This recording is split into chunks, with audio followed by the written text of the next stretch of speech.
You know, sometimes the most amazing stories are hiding right in front of us, just tangled up in old records and census data.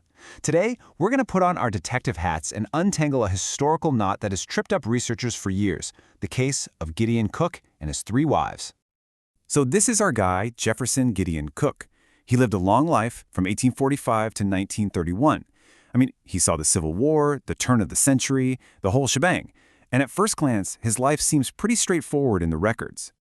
But, and there's always a but, isn't there?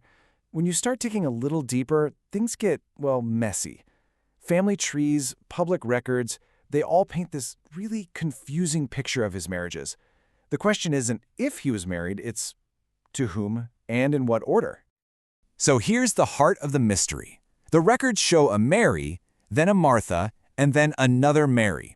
As you can imagine, this has led to all sorts of confusion. People have combined their identities, gotten the marriage dates all mixed up. Our job today? We're going to untangle this mess piece by piece using the original documents. Okay, so let's start at the very beginning. Let's find our first solid piece of evidence, which takes us to Gideon Cook's very first marriage. And boom, here it is, a marriage bond from September 9th, 1866. This is our first concrete link, and it clearly states that Gideon Cook married a Mary S. Hammer. With just this one document, we've officially identified wife number 1. And get this, family ties are the key to proving this is the right Mary. She wasn't some stranger. Her own sister was already married to Gideon's brother James. In fact, James was the bondsman for their wedding, which basically means he co-signed and vouched for the marriage. And to top it all off, we have the death certificate for Gideon's first son, Robert. And guess who it names as his mother? Mary.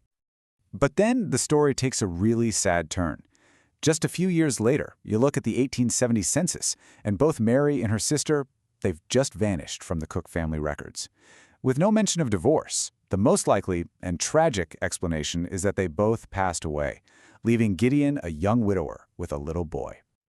So with his first wife tragically gone, Gideon's story moves on, and it's not long before a new name enters the picture.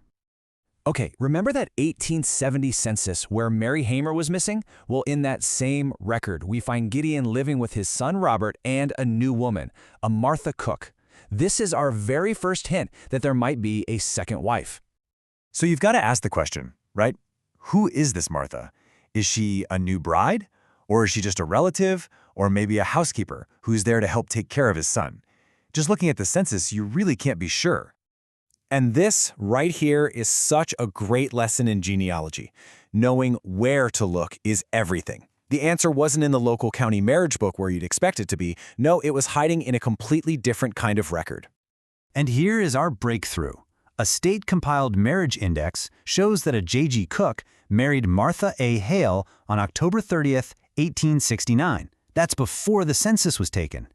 This confirms it. She was absolutely his second wife, and now we even have her full maiden name, Martha Hale.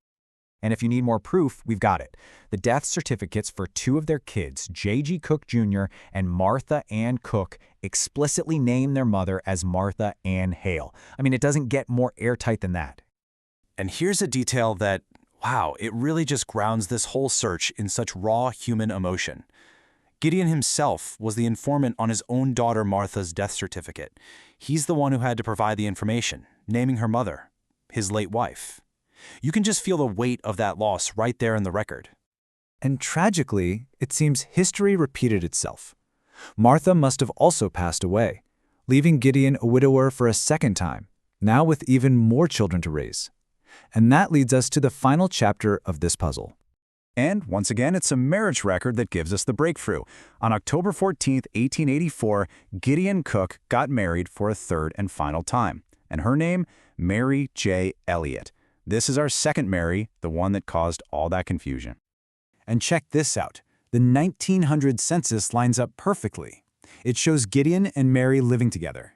It even says they've been married for 15 years, which perfectly matches that 1884 wedding date. And it confirms they have one child together, a daughter named Ollie Mai Cook. So, after sifting through all the clues, the marriage bonds, the census data, the death certificates, we can finally piece the whole story together. And here it is, the solution all laid out.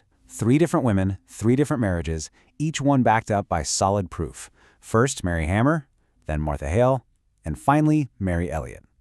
What was once this confusing jumble is now the clear, chronological story of a man's life, a life marked by a whole lot of love and, sadly, a whole lot of loss.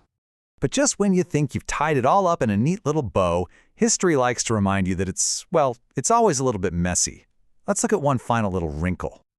Okay, just take a look at the recorded birth year for Ollie Mae, Gideon's youngest daughter. We're talking 6 different official documents here: census records, social security records, even her own gravestone, and her birth year is listed as 1884, 1885, 1886, and 1888. It's just a powerful reminder that even our best primary sources can completely disagree with each other. And that's really the big takeaway here. This kind of historical detective work isn't about finding that one single perfect document. It's about gathering all the different pieces, even the ones that contradict each other, and carefully piecing together the truest story you can from all the noise of history. And that really makes you think, doesn't it? Every family has these little puzzles, these inconsistencies and forgotten names, just sitting in the archives, waiting. What kind of mysteries do you think are hiding in your own family tree?